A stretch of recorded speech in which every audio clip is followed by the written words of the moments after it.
Hello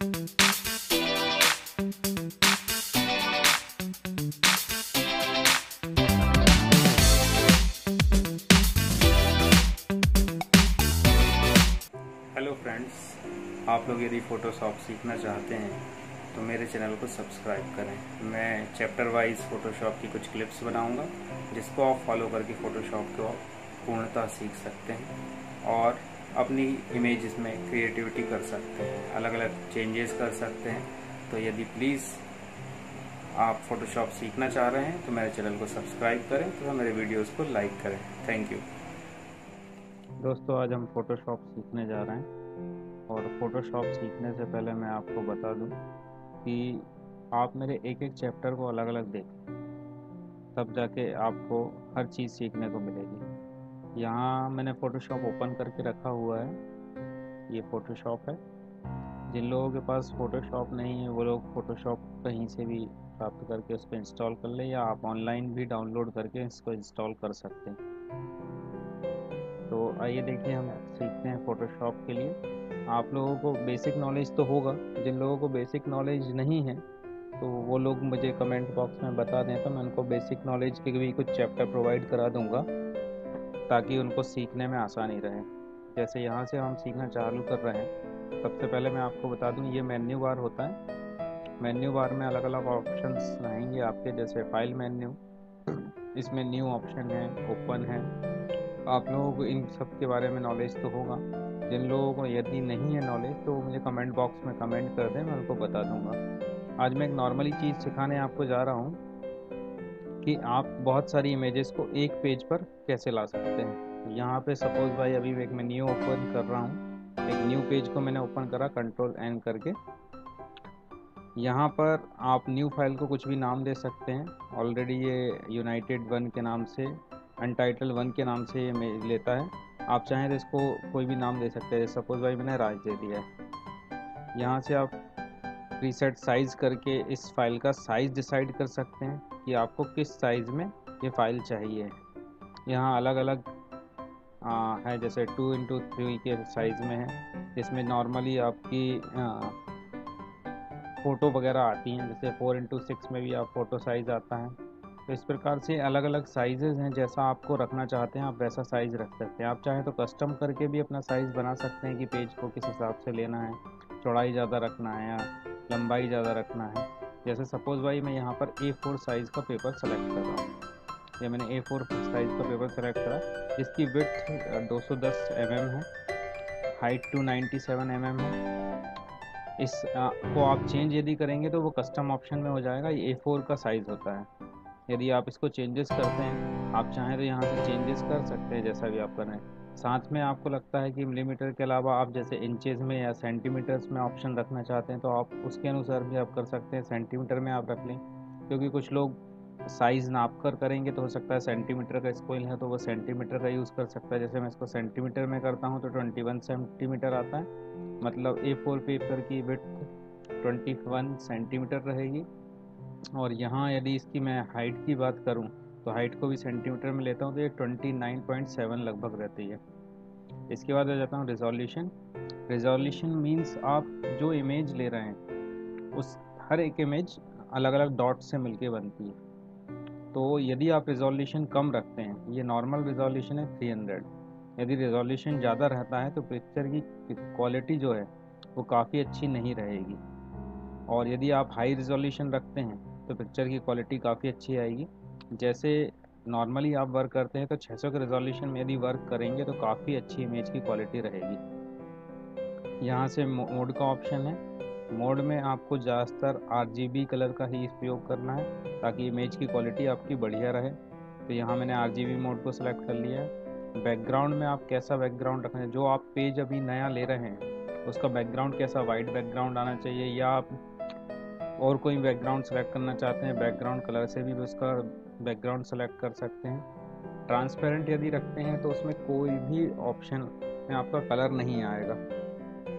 और transparent का उपयोग मैं आपको आगे बताऊंगा किस टाइप की इमेज में इसका यूज़ किया जाता है। कुछ लोग PNG इमेज बनाते हैं उसमें इसका उपयोग करते हैं, या GIF फाइल जो बनती हैं वो ट्रांसपेरेंट उस पर बनती है। अभी नॉर्मली अपन वाइट बैकग्राउंड ले रहे हैं वाइट बैकग्राउंड लेने के बाद मैंने यहाँ से इसको ओके करा। ये A4 साइज़ का आपके सामने पेज ओपन हो गया है। यहाँ से मैं इसको मैक्सिमाइज़ कर ले रहा हूँ। यहाँ देखिए आपके A4 पेज का साइज़ ओपन हो चुका है आपके सामने। अब इसको आपको कुछ भी चेंजेस करना है तो उससे पहले इसके बारे में कुछ जानकारी आपको होना आवश्यक है। जैसे सपोज़ भाई यदि आपको इस पर वर्क करना है तो आप इसको जूम कैसे करेंगे, तो आप इसके लिए control plus space bar button का उपयोग करें। दोनों बटन को साथ में दबाए रखें तो इस प्रकार से प्लस का एरो आ जाएगा। ये प्लस का एरो है। यहाँ से आप माउस पॉइंटर की लेफ़्ट की को क्लिक करेंगे तो इस प्रकार से पेज जूम होता जाएगा। आप जिस भी पोर्शन, जैसे ये कॉर्नर है, आपको इस यहाँ जूम करना है, ये जूम हो जाएगा आपका। जूम आउट यदि करना चाहते हैं तो आल्ट प्लस स्पेस बार को प्रेस करें, ये माइनस का एरो आ जाएगा। फिर आप माउस पॉइंटर का लेफ़्ट की क्लिक करें, जैसे जैसे क्लिक करते जाएंगे पेज छोटा होते जाएगा। पेज साइज सेम है A4, बस आप इसको जूम इन जूम आउट करके देख रहे हैं। तो नॉर्मली फिर से मैं इसको जूम कर लेता हूँ कंट्रोल प्लस स्पेस बार का उपयोग करके। ये जूम कर लिया है मैंने। जूम करने के बाद यहाँ से इस पे ये सिलेक्शन की पेज में किसी भी चीज़ को सेलेक्ट करने के लिए इसका उपयोग करेंगे। अब मैं आपको ये बताना चाहता हूँ कि मुझे कुछ फ़ोटोज़ को इस पर लेकर आना है और उसको सेट करना है, तो किस प्रकार सेट करेंगे वह मैं देखना चाहता हूँ आपको। यहाँ से मैं इसको मिनिमाइज़ कर रहा हूँ। जैसे इसमें कुछ इमेजेस हैं, इन इमेजेस को अपन लेकर फ़ोटोशॉप में चलते हैं और वहाँ से ये 6 इमेज को एक ही पेज पर सेट करेंगे। ठीक है, तो इसके लिए मैं यहाँ से फाइल में वापस जाता हूँ। फाइल गया हूँ, ओपन करा मैंने। ओपन करने के बाद डेस्कटॉप पे आया। डेस्कटॉप पे आने के बाद यहाँ फ़ोल्डर को सेलेक्ट कर लेता हूँ, किस फोल्डर में था, ये फ़ोल्डर रहा। जैसे मैं यहाँ से 3 इमेज सेलेक्ट कर ले रहा हूँ। अभी ये 3 ओपन करी मैंने, तो ये कुड नॉट ओपन बोल रहा है। इसके लिए मैं फिर से इमेज पे जाता हूँ और एक बार फिर ट्राई करता हूँ इसको ओपन करने के लिए। एक्चुअली ये फॉर्मेट सपोर्ट नहीं कर रही है, तो इस फॉर्मेट को सपोर्ट करने के लिए मैं इसको कन्वर्ट कर लेता हूँ। पहले इसको एक बार पेंट में ओपन कर लेता हूँ और इसको मैंने सेव कर दिया यहाँ से। तो इसका फॉर्मेट ऑटोमेटिक चेंज हो जाएगा, क्योंकि ये व्हाट्सएप से ली गई इमेजें थी इसलिए ये सपोर्ट नहीं कर रही थी। तो मैंने इसको राइट क्लिक करके ओपन करा पेंट के साथ और बस मैं नॉर्मली इसको सेव कर दे रहा हूँ। तो ये ऑटोमेटिकली फ़ोटोशॉप को सपोर्ट करने लगेंगी। अभी ये सपोर्ट नहीं कर रही थी। कुछ नहीं, मैं बस इसको ओपन कर रहा हूँ पेंट में और बस कंट्रोल S दबाकर सेव कर रहा हूँ और यहाँ से क्लोज़ कर दे रहा हूँ। ओपन पेंट कंट्रोल S और ये फाइल को क्लोज़ कर दिया मैंने। अब ये फाइल को मैं ओपन करके देखता हूँ। वापस फ़ोटोशॉप में आया, फाइल, ओपन ऑप्शन, यहाँ से ये मैंने 3 इमेज सेलेक्ट करी और ओपन करा। अब देखिए तीनों इमेज ओपन हो गई हैं। एक ऑप्शन तो ये है ओपन करने का इमेज, आप इस प्रकार से इमेज को ओपन कर सकते हैं। दूसरा ऑप्शन ये है कि आप चाहें तो फाइल को मूव करके भी इसमें ओपन कर सकते हैं। जैसे अभी मैंने ये 3 इमेज ली थी, अब ये 3 इमेज को मैं सेलेक्ट करता हूँ, इसको ड्रॉप करके लेके चलता हूँ फ़ोटोशॉप में और यहाँ पे लाके इसको छोड़ देता हूँ। जैसे ही छोड़ूंगा ये तीनों फाइलें देखिए आप आ गई हैं। अब यहाँ से मैं इसको मैक्सिमाइज़ कर लेता हूँ। एक फ़ाइल को जैसे ही मैक्सिमाइज़ करूँगा सारी फाइल मैक्सिमाइज़ हो जाएगी। आपको एक फ़ाइल से दूसरी फाइल पर जाने के लिए कंट्रोल प्लस टैब बटन का उपयोग करना है। आप कंट्रोल को प्रेस करके रखें और टैब को बार बार दबाते जाएं, तो इस तरीके से आपकी फाइलें शिफ्ट होती जाएंगी। ये देखिए आपकी फाइलें शिफ्ट हो रही हैं। ठीक है, ये आपका A4 पेपर है। अब इस पे इमेज को लाना है। सबसे पहले मैं कंट्रोल टैब बटन दबाऊंगा ताकि मैं दूसरी फाइल पर शिफ्ट होकर चले जाऊं। जैसे मैं इस फाइल पर आ गया। अब इस पूरी फाइल को सेलेक्ट करने के लिए आप कंट्रोल A सेलेक्ट ऑल का ऑप्शन का यूज़ करें। ये पूरी फाइल सेलेक्ट हो गई है। यहाँ से आप इसको कंट्रोल X करके कट करें। आप चाहें तो कंट्रोल C का भी उपयोग कर सकते हैं। कंट्रोल एक्स का उपयोग मैं इसलिए कर रहा हूँ ताकि मुझे पता लग जाएगा कि मैंने कहाँ से कौन सी इमेज उठाई है, ताकि वो दोबारा मुझे शो ना हो। यहाँ से मैंने कंट्रोल एक्स करा, ये इमेज हट गई है। अब मेरे को वापस A4 वाले पेज पर जाना है, तो मैं कंट्रोल बटन दबा के टैब बटन दबाऊँगा। दूसरी बार तीसरी बार मैंने ये टैब बटन का उपयोग करते जा रहा हूँ, कंट्रोल को प्रेस करे हुआ। ये A4 पे आ गया। अब यहाँ पे आके मेरे को इसको पेस्ट करना है, तो कंट्रोल V बटन का उपयोग करूँगा मैं। ये देखिए मेरी इमेज आ गई है। अब इस इमेज को मुझे मूव करने के लिए मूव टूल का उपयोग करना है। ये देखिए इस प्रकार से मैं इस इमेज को कहीं पर भी मूव कर सकता हूँ। अभी मैं इसको जैसे इस कॉर्नर में अभी मैंने इस इमेज को कॉर्नर में रख दिया है। अब मुझे इस इमेज का साइज़ को बढ़ाना है। इस साइज़ को बढ़ाने के लिए आपको किस प्रकार से इसका उपयोग करना है, यहाँ हम कंट्रोल T बटन का ऑप्शन यूज़ करेंगे। कंट्रोल T जैसे ही प्रेस करते हैं, इसके चारों तरफ सिलेक्शन आ जाता है। इस सिलेक्शन के थ्रू मैं जो इस इमेज को जितना चाहूँ उतना बढ़ा सकता हूँ, जैसा रखना चाहता हूँ वैसा रख सकता हूँ। इसके बाद इसको मूव भी कर सकता हूँ, जैसे यहाँ से करना है छोटा कैसा करना है, या लंबे में ऐसा बड़ा करना है, तो इस टाइप से आप इसमें चेंजेस कर सकते हैं। अभी नॉर्मली जैसे मैंने ये साइज़ कर दिया है, ठीक है। इसके बाद जैसे ही आप एंटर प्रेस करेंगे, इसका सिलेक्शन मार्क हट जाएगा। ये हट गया। अब मैं आपको एक चीज़ और बता दूं, यहाँ विंडोज़ में ऑप्शन आप जाकर लेयर ऑप्शन पे क्लिक करें, तो यहाँ विंडोज़ में लेयर ऑप्शन आपका खुल जाएगा, क्योंकि फ़ोटोशॉप में जो भी वर्क होता है वो लेयर के अनुसार होता है। जैसे सबसे पहले हमने वाइट पेज ओपन करा था, तो उसकी जो लेयर है वो ये बनी हुई है। अब आप इसके ऊपर जैसे जैसे काम करते जाएंगे उसकी अलग अलग लेयर बनती जाएगी। अभी मैंने एक इमेज को लेके आया हूँ, इस पर पेस्ट करा है। पेस्ट करने के बाद उसकी ये इमेज ये बन गई है। अब सेम हमें दूसरी फाइल पे जाना है और वहाँ से इमेज को लेके आना है। तो मैंने आपको बताया था कंट्रोल टैब दबाकर आप फाइल को शिफ्ट करें। यहाँ से कंट्रोल दबाया मैंने, टैब बटन दबाई, ये शिफ्ट हो गई। ये हमारी जो पुरानी फाइल खुली हुई है, मैंने देखिए इसलिए कट करा ताकि मुझे पता रहे कि कौन सी इमेज को मैंने उठाया। तो ये फाइल जो खुली है, मेरे को इसका यूज़ नहीं है, तो मैं इसको बंद कर देता हूँ। यहाँ से ये नीचे वाले क्रॉस पे क्लिक करें आप। ये पूछ रहा है कि इस फाइल को सेव करना या नहीं। यदि आप सेव कर देंगे तो ये वाइट बैकग्राउंड में ही सेव हो जाएगी, इसलिए इसको नो कर दें और ये फाइल यहाँ से क्लोज हो जाएगी। ये सेकंड इमेज है, इसको भी मुझे सेलेक्ट करना है। कंट्रोल दबा के A दबाऊंगा मैं, ये सेलेक्ट हो गई पूरी इमेज। कंट्रोल X कर रहा हूँ, वापस मैं A4 वाले पेज पर चलता हूँ, कंट्रोल दबा के टैब बटन दबाऊंगा। ये देखिए A4 पे आ गए हैं। फिर से मैं इस इमेज को पेस्ट करता हूँ, कंट्रोल V दबाऊंगा, यहाँ से ये इमेज आ गई है। ये मूव टूल सेलेक्ट है, तो मैं इसको मूव कर सकता हूँ कहीं पे भी। अब इस इमेज का साइज़ भी मुझे बड़ा करना है, तो कंट्रोल दबाकर मुझे T दबाना है। ये मैंने T प्रेस करा, ये आपका सिलेक्शन मार्क आ गया। सिलेक्शन मार्क को आप जिस तरीके से आपको इमेज को बड़ा करना है, ये बड़ा कर सकते हैं। ये देखिए ये बड़ी हो गई है। अब सिलेक्शन मार्क हटाने के लिए वापस मैं एंटर प्रेस करूँगा, इस पर सिलेक्शन हट जाएगा। ये हट गया है। अब देखिए जैसा मैंने आपको लेयर के बारे में बताया था, यहाँ देखिए अब आपकी 3 लेयर बन चुकी हैं। एक वाइट बैकग्राउंड, फर्स्ट इमेज अपन उसके बाद ये लेके आए थे, इसकी एक लेयर ये बन गई है, लेयर 1। इसके बाद सेकंड इमेज जो अभी लाए हैं उसकी इमेज ये लेयर बन गई है, लेयर 2। इसी प्रकार अलग अलग लेयर्स बनती जाएंगी। तो अब नेक्स्ट फाइल पे चलते हैं, कंट्रोल दबा के टैब प्रेस करता हूँ। अब इस फाइल को भी मैं क्लोज कर देता हूँ, इसका उपयोग नहीं है मेरे पास। ये नेक्स्ट फाइल आ गई, इसको सेलेक्ट करता हूँ कंट्रोल A दबा के।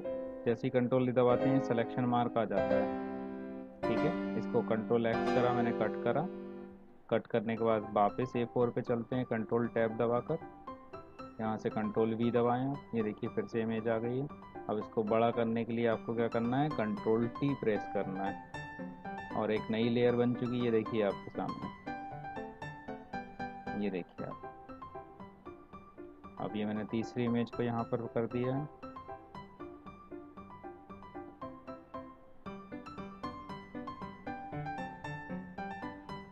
एंटर दबा दें, सिलेक्शन मार्क हट जाएगा आपका।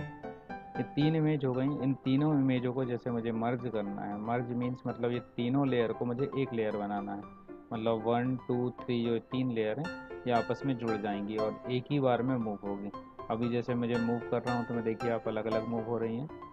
तो यहाँ से इसको मर्ज करने के लिए जो भी लेयर ऊपर है, जैसे मुझे 3 से 2 को मर्ज करना है, तो मैं 3 को सेलेक्ट करूँ, कंट्रोल ई बटन प्रेस करूँ, ये देखिए आपस में मर्ज हो गई ये दोनों लेयर। ये देखिए ये दोनों लेयर मर्ज हो चुकी हैं। इसी प्रकार मुझे यदि तीसरी लेयर को मर्ज करना है, आप जिस सिचुएशन पे रखेंगे उसी सिचुएशन पे ये मर्ज हो जाएगी। यदि मैंने इसको इस प्रकार से रखा है, यहाँ से मैंने इसको ऊपर वाली को, हमेशा ऊपर वाली लेयर नीचे वाली लेयर में मर्ज होती है, तो हमेशा ध्यान रखें जिस लेयर को आप सेलेक्ट करेंगे उसके नीचे से वो मर्ज हो जाएगी। तो यहाँ से अगर सपोज भाई मैंने कंट्रोल ई करा, तो ये देखिए मर्ज हो गई ये तीनों लेयर अलग अलग। अब ये आपस में नहीं मिल पाएंगी, तो एक्चुअली मुझे इसको ऐसा नहीं करना था, तो मैं इसको वापस कंट्रोल जेड करता हूँ। यदि कंट्रोल जेड ना हो तो कंट्रोल आल्ट जेड का उपयोग करें, तो बार बार अंडू के लिए इसका यूज़ किया जाता है। ये देखिए ये वापस लेयर अलग हो गई। अब वापस मैं इस इमेज को यहाँ पर ले आता हूँ, क्योंकि मुझे इसी प्रकार से इसको मर्ज करना था। अब देखिए ये सही हो गई है। अब वापस मैं ऊपर वाली लेयर को सेलेक्ट करता हूँ और कंट्रोल ई प्रेस करता हूँ, ये मर्ज हो गई है। देखिए तीनों आपस में मर्ज हो गई हैं। और यदि मैं इसको एक ही बार कंट्रोल ई और कर देता हूँ तो ये बैकग्राउंड से मर्ज हो जाएगी, और बैकग्राउंड से मर्ज होने के बाद ये मूव नहीं होगी। तो इसलिए बैकग्राउंड को लेयर को हमेशा अलग रहने दें।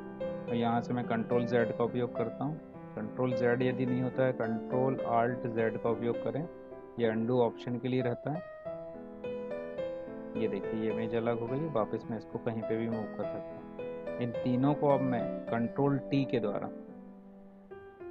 बड़ा छोटा जैसा करना चाहता हूँ कर सकता हूँ। सिलेक्शन मार्क आ गया है, सिलेक्शन मार्क से आपको जैसा करना है, जैसे एक ही पेज पे मेरे को सिर्फ अगर ये 3 इमेज चाहिए, मैंने एंटर दबाया, सिलेक्शन मार्क हट गया।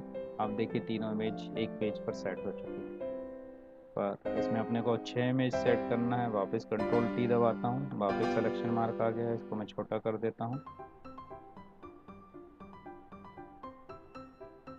ठीक है, ये आपकी इमेज सेट हो गई है। जैसे मेरे को इसका साइज ऊपर तक रखना है, मैंने कर दिया। वापस एंटर दबाया मैंने, सिलेक्शन मार्क हट जाएगा। अभी क्योंकि हमें 3 इमेज और लाना है, वापस कंट्रोल टैब दबाया मैंने। इस फाइल को क्लोज कर दूँ, इसका कोई उपयोग नहीं है। वापस इस फाइल को सेलेक्ट करके कंट्रोल ए करा, कंट्रोल एक्स करा, वापस कंट्रोल टैब से A4 पेज पर चलते हैं। ये आ गया। कंट्रोल V करा मैंने, पेस्ट। वापस इस इमेज को बड़ा करने के लिए कंट्रोल T ऑप्शन का उपयोग करा मैंने। देखिए इस इमेज को मैंने बड़ा कर लिया है।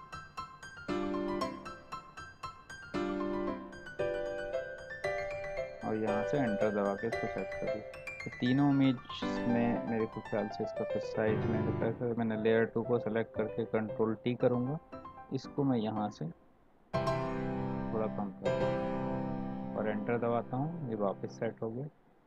अब अपने पास थर्ड लेयर आ चुकी है। थर्ड लेयर के बाद वापस कंट्रोल टैब का उपयोग करता हूँ, यहाँ से इसको क्लोज करता हूँ। नेक्स्ट फाइल आ गई, इसको सेलेक्ट करता हूँ, कंट्रोल ए, कंट्रोल एक्स से कट करता हूँ। वापस कंट्रोल टैब दबा के A4 पर चलते हैं, यहाँ पेस्ट करता हूँ, कंट्रोल V।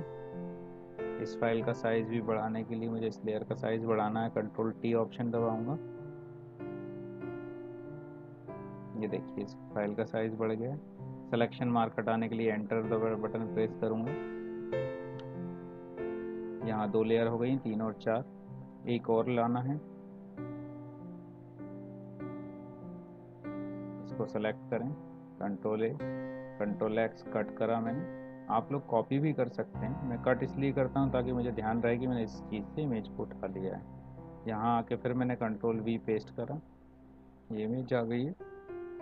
वापस इसका साइज़ बढ़ाने के लिए कंट्रोल T ऑप्शन का उपयोग करता हूँ, ये देखिए। तो इस प्रकार मैं एक पेपर पर 6 इमेज को सेट कर चुका हूँ। अभी लेकिन इसको प्रॉपर सेट करने के लिए आपको क्या करना है,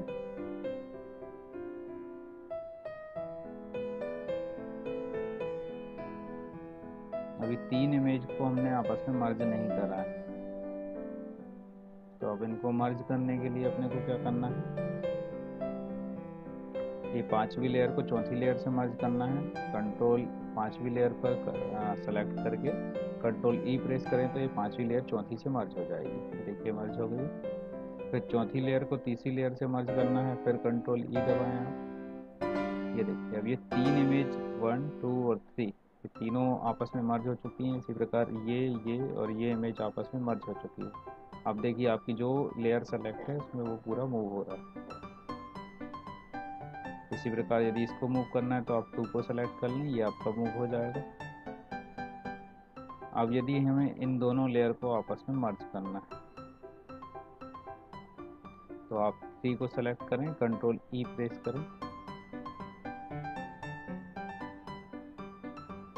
ये देखिए अब पूरी 6 इमेज आपस में मर्ज हो चुकी है। यहाँ से आपको यहाँ आपकी पूरी 6 और लेयर मर्ज हो चुकी हैं आपस में। अब इस लेयर को भी मैं नीचे बैकग्राउंड से मर्ज कर देता हूँ। इसको सेलेक्ट करता हूँ, सेलेक्ट करने के बाद कंट्रोल ई प्रेस करता हूँ, ये लेयर नीचे के बैकग्राउंड लेयर से मर्ज हो चुकी है। यहाँ ऊपर मेरे को यदि किसी का नाम वगैरह कुछ लिखना है तो टेक्स्ट टूल का उपयोग कर सकता हूँ। ये टेक्स्ट टूल है, इस पर क्लिक करें आप, क्लिक करने के बाद यहाँ पर क्लिक करें। इस फॉन्ट का साइज़ आप यहाँ से डिसाइड कर सकते हैं, जैसा भी आपको फॉन्ट का साइज़ रखना है। 48 रखना है, 48 है। अब यहाँ पे आप जूम ऑप्शन का उपयोग कर सकते हैं। ऐसे कंट्रोल स्पेस बार दबाया आपने, आपको जो क्लियरिटी चाहिए वो क्लियरिटी लाने के लिए यहाँ से। अब जैसे मैं इसको नाम दे देता हूँ,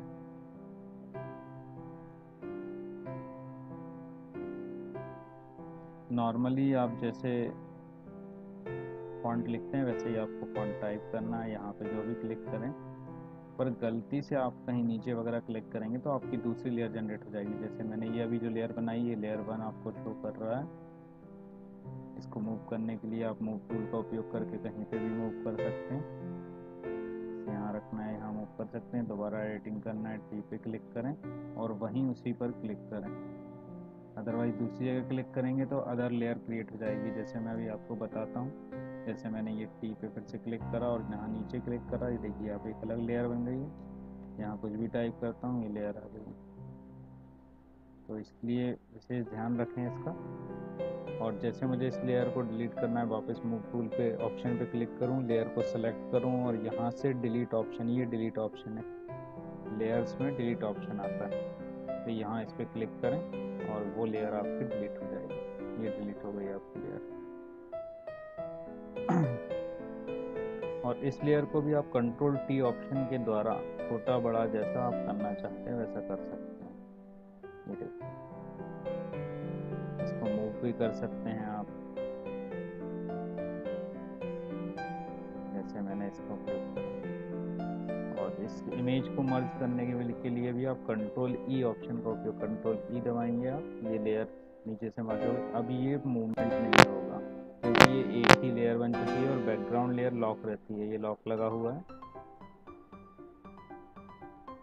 तो इस प्रकार आपने देखा कि हमने किस प्रकार से 6 इमेज को एक ही पेज पर लेके आए। तो फोटोशॉप से जुड़ी अगर और भी कुछ रोचक चीज़ें आपको सीखना है तो मेरे वीडियो पर लाइक करें और प्लीज़ कमेंट करें कि जो चीज़ आपको इसमें चेंजेस चाहिए या कुछ चीज़ क्लियर नहीं है तो उसके लिए भी मुझे बताएं। तो दोबारा मिलते हैं अगले वीडियो में। Thanks for watching.